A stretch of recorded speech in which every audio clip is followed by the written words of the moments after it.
Alrighty, we're here with the fourth edition of the Joe Rogue Sports Podcast.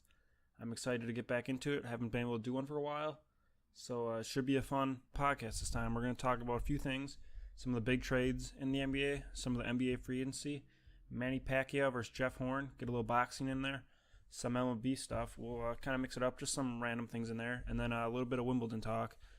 Should be fun, a little tennis talk. So we'll start it off. And I think the big thing we're going to talk about to start is the two big trades in the NBA involving All-Stars Chris Paul and Paul George. The Pauls, baby. So we'll start off with the LA Clippers trade, which involves Chris Paul. Should be a Chris Paul trade, I guess. And I don't know if you consider it a blockbuster or what, but involved a lot of people. I think it was the Clippers got like 6 or 7 guys maybe for him. First round pick. I think they released a few of them right away. It was a big deal. I mean, looking at it now, they got Patrick Beverley, Lou Williams, Sam Dekker, Montrezl Harrell, Deron Hilliard, DeAndre Liggins, Kyle Wiltshire, and a protected first round pick and cash considerations. So, why did the Clippers trade Chris Paul? I mean, it was pretty obvious. He came out and said that he was signing with the Rockets in free agency if it got to there. So, it's not a guarantee they were going to sign him, first of all. So they went and traded him away for a nice sign and trade, getting at least something back for him, which I think is smart. I'll talk about that a little bit later. I think they wouldn't have traded him if they thought they had a chance and if they wanted to re-sign him. So it's either they didn't think they had a chance or they also didn't want him. Because there are some rumors with Jerry West coming in as an advisor. He was ready to shake things up. Like, he knew the team had talent, but he wasn't ready to pay 3 maxes for some guys who haven't gotten over the hump in Chris Paul, Blake Griffin, and DeAndre Jordan. Jordan's name has been floated on the block too a few times, so they could be looking to move him still. Or they might just be retooling and trying to contend with the roster they got now. So we'll see. I like what they did in the trade. I like what both teams did. Houston gets to pair James Harden with another star player. Some people have their doubts. I'll talk about that in a little bit. But I'll talk about what the Clippers got back and how it should work. So, number one, they got Patrick Beverley, who I think is actually an underrated guard. A lot of teams liked him. I don't know how high Houston valued him, but I know a lot of teams were kind of high on him. And he does fit a lot of teams. He's a good defensive presence. He's shot better over his career. I mean, he's a chippy guy. He can get under people's skins, but you'd rather have that on your team than playing against it. They got Lou Williams, runner-up for 6th Man of the Year, I believe, and he's a scorer, no doubt. Like, he can score buckets, and he might not play defense, but he can score buckets.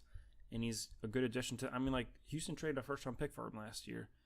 So he's a good addition to have on a team, and he can score if need be. They got Sam Dekker, who I'm a big fan of, big Wisconsin guy here, so I'm a big fan of him. And, I mean, I don't know if he'll ever be a star player in this league or a starter in this league, but I think he's going to be a good role player. He can be similar to, like, a Mike Dunleavy, provide scoring. Except I think he's kind of different than Mike Dunleavy. I think he's similar to like a Trevor Ariza who he played with, where he's going to provide, might not be as good defense as Ariza, but he'll shoot well, he'll rebound well, he can drive, he can pass. He's a good all-around player. And I mean, I think he's something like he's one of the more valuable assets they got back in the Chris Paul deal if they're looking to rebuild somewhat. They got Montrezl Harrell. I like him too. He's provided flashes that he can be a nice role player. Up-and-coming guy who's ready to run the floor. And, I mean, like, he might have to change his game some. He might have to become kind of like a mini center. That's where the NBA is kind of going. But I think he can. He's athletic. He's got a little shot, so he could do some things, and I like it. Deron Hilliard, don't know much about him. I'm assuming there's some guys who might get waived in this deal, so he might get waived right away. DeAndre Liggins is, I know, he got cut by the Cavs this year to make room for, I think it was Darren Williams. I could be wrong. But, I mean, he's a stout upcoming guy, more of a defense. He doesn't really provide much on offense. Kyle Wiltshire, at best he's going to be a role-playing shooter. I like what he does, but all he does is shoot, really. So I don't see him doing much else besides that. Then we have the first-round pick, which they got something back again, like I said, which is nice. And I think it's good to have on that roster without a doubt. So, I mean, it's a good move on their part, and it worked out for them, and it worked out for everyone. So, the Clippers, they get assets for them, and they can kind of retool the team and work on changing it from there. As for the Rockets, they're saying, you know what, we don't care about the Warriors. We're going to try and win. We're going to try to take them head on, and we're going to do our best to beat them. And I think they did the best they could in terms of what they could get. Like, it was either they're going to have to go after a Lowry, after like an Ibaka. I mean, they weren't going to be able to get much in free agency, I don't think. So the fact that they added Chris Paul, I mean, they would have to trade for him anyways if they were going to, and they were planning to go after him, and he was planning to sign with them, but they're going to have to give away more. They would have to give away like Eric Gordon and like all their assets on the team to make room for him. So this deal helps them because they don't have to give away as much, and they can still have their good role players on the team to kind of build around. And I mean, people have been kind of doubting. They're like, oh, these are two ball-dominant guys. But these two guys also are two very good passers. And Harden's a good spot-up shooter. Chris Paul's a pretty good shooter. So those two guys are going to get their looks. And I mean, I think they'll be able to coexist. Late in the games, we're going to kind of see. It's going to be kind of a like OKC, Westbrook, and Kevin Durant thing. We'll see who wants the ball and if they're okay with sharing it and how that's going to work out. Because I think Harden's the better guy. If you need a bucket, you go to him. But Paul's also he's good at running an offense. He's not necessarily going to score the bucket, but he can get guys open. So we'll see. We'll see how they coexist. I think it'll be fun to watch. I mean, it's two All-Stars, two great players. I mean, Harden's a runner, like MVP runner-up, and Paul's an all-time great top 10 point guard all time. And we'll see. I mean, if they can get over the hump, it'll be tough. I think the Spurs are ripe for the taking right now. I think their team's going to be weaker than what it was. And that sucks because last year they looked like they would have a chance against the Warriors until Kawhi got hurt. But maybe the Rockets can keep pace with the Warriors now with Paul and maybe a few other pieces. They added PJ Tucker, I'll talk about later. They just brought back Nene, so they're putting a team together that might be able to beat the Warriors on a good day. And who knows, maybe someone gets hurt on the Warriors and they can steal a series and go to the finals. So we'll see. I like the deal for both teams, and it works out. And now the Clippers don't have to pay like $50 million for a 37-year-old Chris Paul that they would have maybe had to. So it works out for both. The next trade is the Paul George trade. He was talked about going everywhere. It's a weird scenario. So the Indiana Pacers traded Paul George for Victor Oladipo and Domantas Sabonis. Hopefully I might have botched that name a little bit. So pretty much what the Pacers got was former number 2 overall pick who's done solid. He kind of struggled last year with Thunder, and that's something that might change, give him a bigger role. I like Oladipo's potential. I'm not a fan of his contract. I like Sabonis more. I think he's a bigger piece than Oladipo, to be honest. Sabonis kind of showed a few things that made him look like he would work in the league and have a nice role. He had a little distance to his game. You could tell he was raw and young, but I think he showed that he can make an NBA, and maybe they might develop him even more in the Pacers. And the thing with the Thunder is, like I said, I'm not a fan of Oladipo's contract. And they could just shed off his contract for an all-NBA type player. Granted, it's a 1-year deal expiring, but maybe you can convince him to stay. And maybe they work well together and it becomes a good thing. But I think the bigger thing here is you trade Oladipo in his contract and you get a potentially top 15 player in the league, which is huge. That's like, you didn't have to give up Sabonis and Oladipo and get some kind of like an even trade. Like, you're not trading for like an Avery Bradley type player. You're getting Paul George. And I'm not saying Bradley's bad, but Paul George is way better than Avery Bradley. So I like the deal for the Thunder. It turns them up. They're top 4 in the West now probably. I don't think they're going to beat the Warriors by any means. But they got some good defense on the wing. They brought back Roberson. You got Paul George. They brought in Patterson. You got Steven Adams. They're a good defensive team. And they're still young. They got some guys. They got Terrence Ferguson, I believe. We'll see how he does. I mean, losing Sabonis kind of hurts, but it was a good deal on their part. As for the Pacers' part, not a fan. It's like they're almost retooling. Like, they still want to contend, which is weird. That team really doesn't have a lot of talent outside of Paul George. And a lot of those guys like Jeff Teague is leaving. You got Monte Ellis was waived. It's just not a good team outside of George and aside from that Miles Turner. So I don't know. I feel like they got better offers out there. Apparently the Blazers offered like 3 first-round picks. I don't know why they want to take that deal. I could see the first-round picks are still mid-first rounders, but they're first rounders, and you can kind of decide. You're not stuck with a 2-guard who's struggling to score 15 points a game and averaging $20 million on his salary for the next 4 years. So I'm not a fan. There's rumors that Pritchard, the general manager of the Indiana, wanted to send Paul George to a small market, and he wasn't going to trade him to the Cavs, all this other stuff. It's like, okay, I can see holding a grudge, but worry about yourself and winning first. Like, there's a different way to get back at Paul George for what he did, which I talked about in a different pod, about how he kind of screwed them over. But, dude, get your team the best you can, or you're going to lose your job. And he might lose his job over this for all I know. But it's just, I don't know.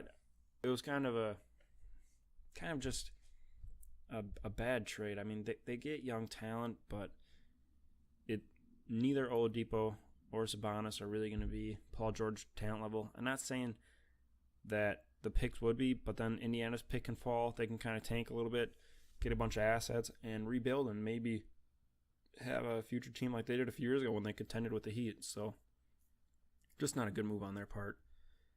Next up here, I'll talk about the free agency and some of the moves that went on there. I mean, I'll go in order of what happened. I got a little list here, and I'll kind of hit on small points of each one. So Blake Griffin re-signed with the Clippers. Seems like the Clippers decided to go with Griffin over Paul. Could be because he's younger. Could be because he's an all-around player. He might help the team better. I don't know. I think he took the money. They offered him a lot more money than I think everyone else could. And LA is a big market, and seems like he likes it there, so why not? Win-win for everyone. Tony Snell went to the Bucks. I like the deal for the Bucks and Snell. I think Snell is overpaid on a 4-year, $46 million deal right now. He kind of disappears at times, I should say. But he could have been paid more. So the Bucks to lock him down for sub $12 million a year, solid deal. Jeff Teague, on the other hand, he got a 3-year, $57 million deal from the Minnesota Timberwolves. Same deal Patty Mills got from the Spurs, and I don't like the move from the Timberwolves part. Like the Spurs, Patty Mills is worth $19 million a year. Jeff Teague, I don't know. I've been a fan of him, but he's not a point guard that's going to get you over the hump and not going to win you games necessarily. And he's not a shooter. The Timberwolves need shooting, so I don't know. Golden State brought back Steph, Sean Livingston, and KD. I think Iguodala, he agreed with them too, so they brought back their whole core. They're going to be pretty far up in the cap in terms of luxury tax, I believe, so we'll see how they fill out. They also signed Nick Young, so they got their guard rotation down. They're going to have to work on re-signing some posts. They re-signed David West too, I guess, but they got to work on getting Zaza and JaVale back. And they're going to be the favorite even without him, but they're definitely a team to beat. Drew Holiday re-signed with the Pelicans for a big deal, averaging like $25 million a year. Good deal. I mean, the Pelicans kind of were in a tough situation. They had to bring him back. Their cap situation was weird, and Drew was probably the best target they could get within that range. And with their team, they kind of got to win now. So it's not like you can let him go and retool for a year with your 2 superstars, especially with DMC, DeMarcus Cousins expiring. You gotta make a move and keep that team at least somewhat contending.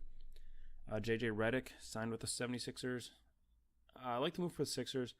I kind of thought Redick was going to Brooklyn, and I kind of wanted to see him there, kind of do his thing, get some shooting minutes there. He's probably against him in the 76ers too, but he fits that team. They gave him a $23 million deal for a year, and he's going to get them shooting. He's going to help out those young guys, and he's kind of a leader. And it's a good move for both parts, without a doubt. PJ Tucker went to Houston. I'm a big Tucker fan, so I like this move by Houston. He's tough, he's gritty, and he'll help you against the Warriors when that time comes. Joe Ingles signed with Utah. Good move on that. I'm a big Joe Ingles fan too. he's just like Tucker, where he's tough and gritty. But Ingles, he plays good defense. He can handle the ball. He shoots well. He doesn't make mistakes. He's a good player, and I mean the deal's a 4-year, $52 million. But I think he's worth it. That might just be me. Taj Gibson went to Minnesota, so Tom Thibodeau seems like he's kind of rallying up his Chicago Bulls old roster, or kind of similar to it. Not a ton of shooting, a lot of somewhat gritty, tough players. You got Teague, Wiggins, Butler, Taj, and Cat now. That's a good team. That's a playoff team. I'm going to talk about when free agency ends. I'm going to have some power rankings and where I think teams will finish up. I don't see them finishing very high in the West, but I think they're a playoff team without a doubt. The Raptors brought back Ibaka and Lowry. I think they should be third in the East now. Maybe Washington could jump them, but the Celtics... Oh, I'll talk about the Celtics later. But there's teams that in the East I got worse, so the top four is probably going to stay around the same with Washington. If Washington brings back Otto Porter, that is. Washington, Boston, Cleveland, and Toronto. And then Milwaukee can sneak up there. Toronto might fall to 5. Who knows? Cleveland, they brought back Korver. Haven't really done much else since. They signed Jose Calderon, but that's not really a big deal in my eyes. You got the Kings. I like their moves. They signed George Hill, Zach Randolph, 2 vets. George Hill can kind of carry the load for some of those young guys. They won't have to rely on all their rookies and second-year players to score. Randolph can kind of the same. Randolph is a heck of a player. I really like what he's transformed into. He used to kind of be a locker room cancer, and now he's a guy you want in your locker room. And he really he's a big reason Memphis was turned around to what they were. And he was a big reason how that team got into that grit and grind category. So hats off to him. I have a ton of respect for him.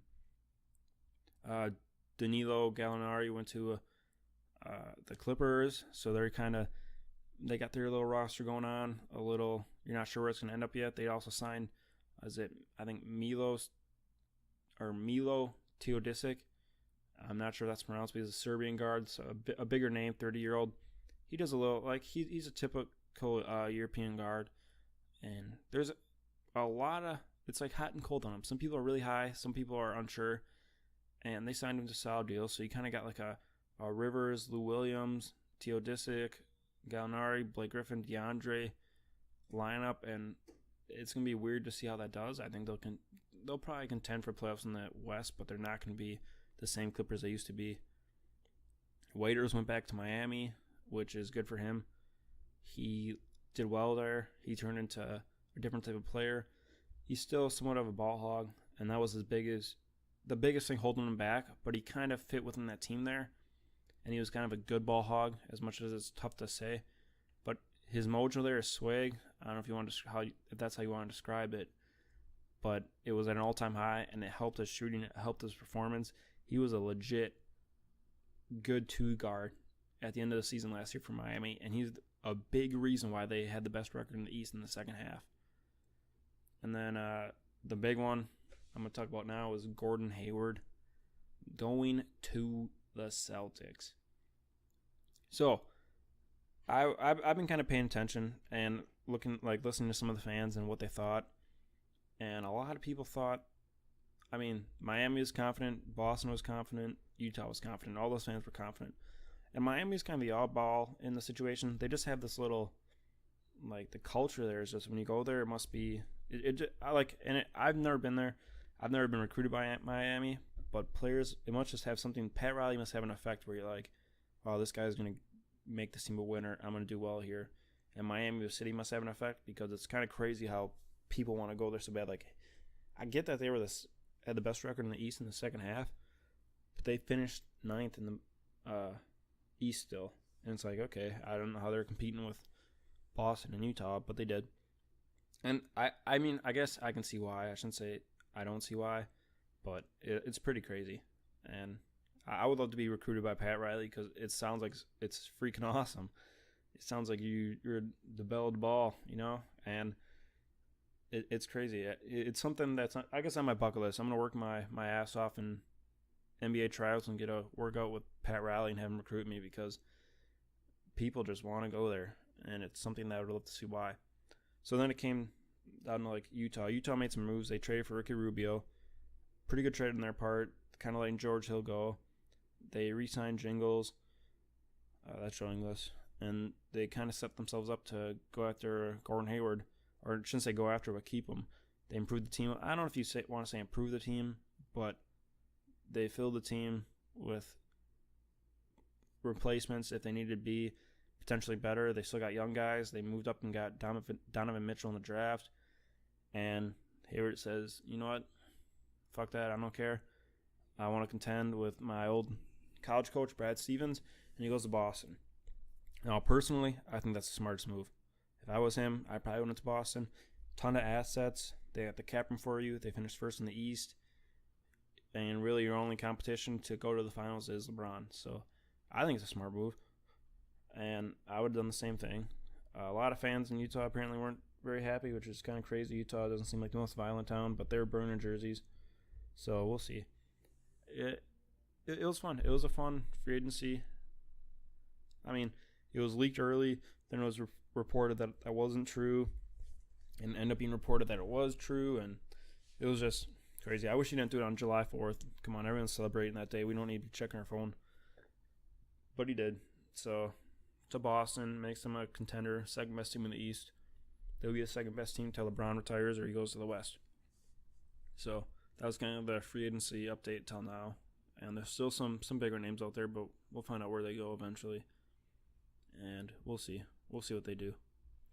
Steph Curry, he got a $200 million deal or something. Average salary of $40 million. LeBron says he's worth $400 million. I really wish I was an NBA player. I really wish I was. So next up on the list of topics here is Manny Pacquiao versus Jeff Horn. I'll start by saying I didn't get to see the fight. I only got to see some highlights. But I was talking to a lot of people who were watching it as it went on. And a lot of people who were upset with the decision. I'll say it like this. So I was talking to people about other things on group chats and like other sites, just kind of having a nice chill sports night. And all of a sudden, when they came out with the decision, didn't matter what we were talking about. All of a sudden, my buddies who were watching this, they were like, "Wow, how could they give Jeff Horn this win here?" And I mean, I saw some highlights on Snapchat and some highlights, and it seemed biased because from what it looked like there, it looked like Horn was winning. But so like I said, I didn't see the fight, so I was like, "Wow, I thought Horn was winning." Kind of brought that up, and they're like, "No, Manny was controlled the fight." And I mean, apparently it was a biased home crowd, biased judges from the looks of it. You look at some of the stats. Manny Pacquiao landed 32% of his total punches. Jeff Horn landed 15%. Manny Pacquiao landed 31% of his jabs. Jeff Horn 10%. Manny Pacquiao landed 32% of his power punches. Jeff Horn landed 17%. So, based on the stats, and like you look at Pacquiao outlanded him in 11 of 12 rounds. And somehow Jeff Horn comes out with the win. I mean, it's crazy. The one thing holding boxing back is stuff like that, where your officials are biased. They don't. I won't say biased, but they need a better way to judge matches. They need a better way to pick this stuff. And the sport is going downhill because of stuff like this. And when you got people up, I mean, maybe helps getting a little publicity. You know, all news is good news. But yeah, it's tough because it really seemed like Pacquiao, he deserved the win. And a lot of people were like, "Oh, he should hang it up now."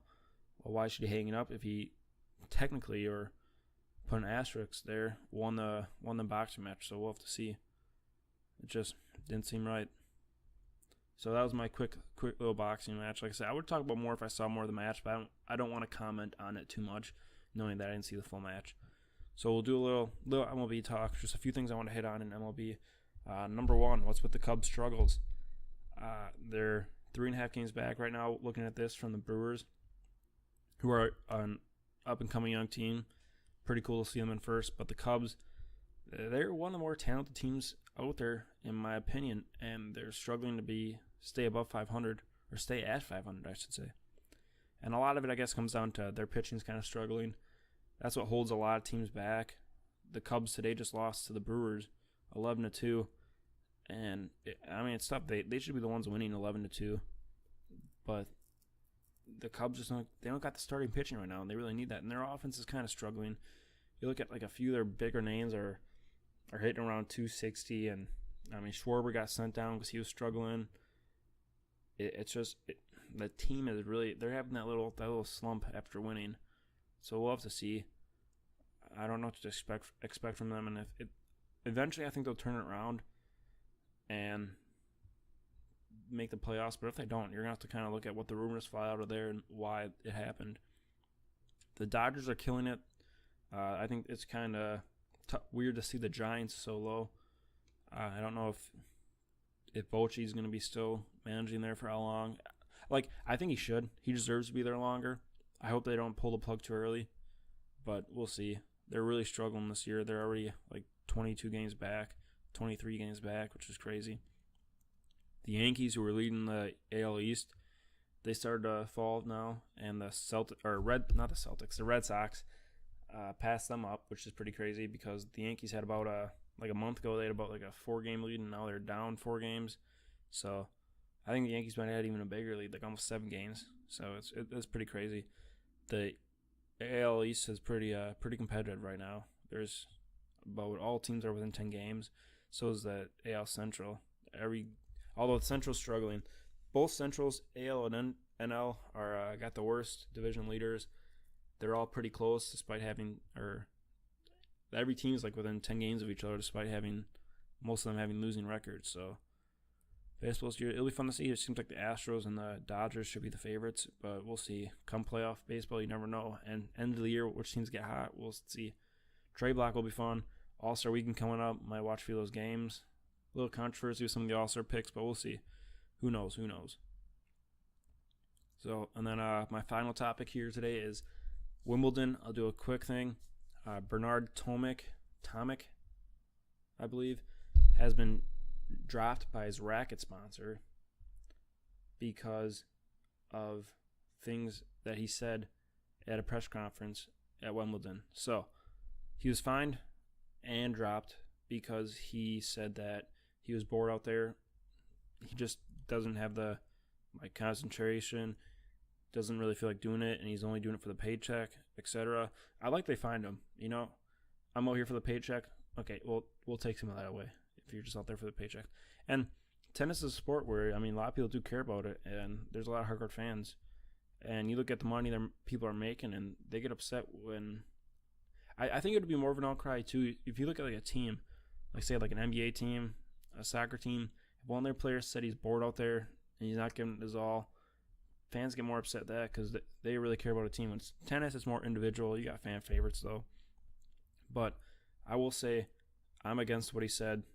A lot of people do care about the sport. They work their ass off to get there, and they would kill to be in the position he's in, and he's taking it for granted, not trying. He's just there for the paycheck. And it sucks. I, for one, would love to be in a sport like playing the NFL, playing MLB, playing the NHL, playing MLS, playing the NFL, NBA, any of those leagues. And to have someone out there who gets to play sports for a living and make good money and say he's bored, it just kind of rubs you the wrong way. So I can see why people are upset, and I can see why that he got fined and people dropped him. It's ironic. He was dropped by the same racket sponsor who stuck by Maria Sharapova when she got her doping ban. So you can see where their priorities are. Am I right? Well, thanks for listening to the 4th podcast of Joe Rogue Sports. I had fun out here. A lot of topics. Remember, like it if you enjoyed the topics. Comment if you want to talk about anything else or if you had a different opinion. I'm more than willing to address it all. You can email me at joeroguesports@gmail.com, Twitter @joeroguesports, tweet at me, follow me, and I'm willing to comment, reply to anything. So just let me know. Hope you enjoyed it. Thank you very much.